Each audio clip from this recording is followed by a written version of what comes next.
So Jung's idea was that the ego basically attempted to impose a coherent and somewhat simplified perspective on the world, which would be like Betty's initial viewpoint, and that the fantasy world did everything it could to account for what that system could not account for, and then to try to start making sense out of it. And the reason it used fantasy and dreams and artistic productions and so on, even rituals, is because the non-understood reality has to be acted out and presented in image before it can be understood in any articulated manner. So for Jung, it was also a theory of the progression of knowledge. So for Jung, the intellect and articulated knowledge occupied a very limited and circumscribed space, and then outside of that area there was the dream world, which included all of artistic production, and then outside of that was the unknown itself. And the way the unknown was transmitted to the conscious articulated mind was through a lengthy process of dreamlike representation. And every time you go see a movie, or every time you read a book of fiction, or every time you have a fantasy or a dream, you're participating in the process by which what's truly unknown is transformed through the dream into articulated knowledge. And any genuine artist does that. And this is part of the place where I have some trouble with David Lynch, because Lynch is clearly a post-Freudian. He's like Salvador Dali. And psychoanalytic thought can easily become ideological. It happened very frequently with Freud's followers. It happened in the case of artists like Salvador Dali, too, who would take Freud's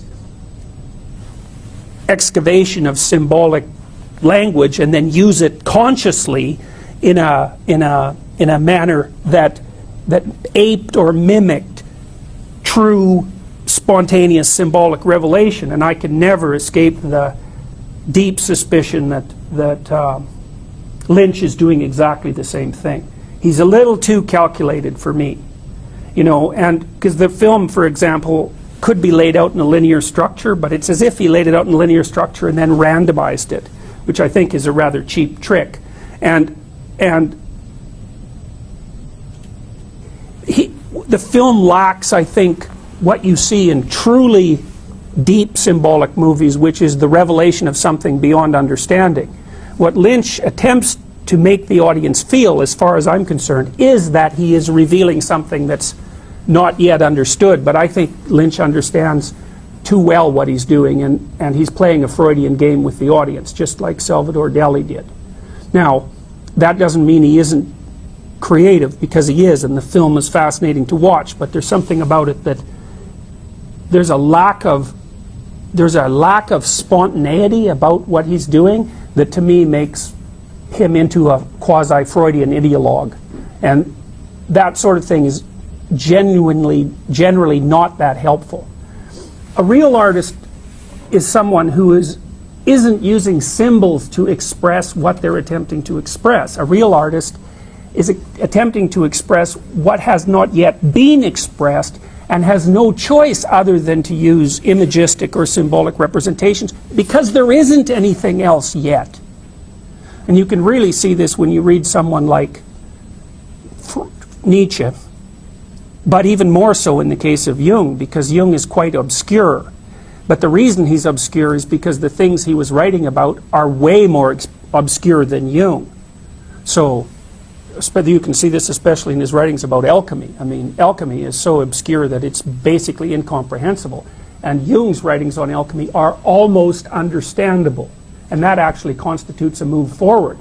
But Jung is not trying to be obscure. He's trying to be as clear as he possibly can. Whereas with Lynch, I feel, every time I watch a Lynch movie, I feel uneasy and as if I'm being manipulated, because the complexity is more than the information demands.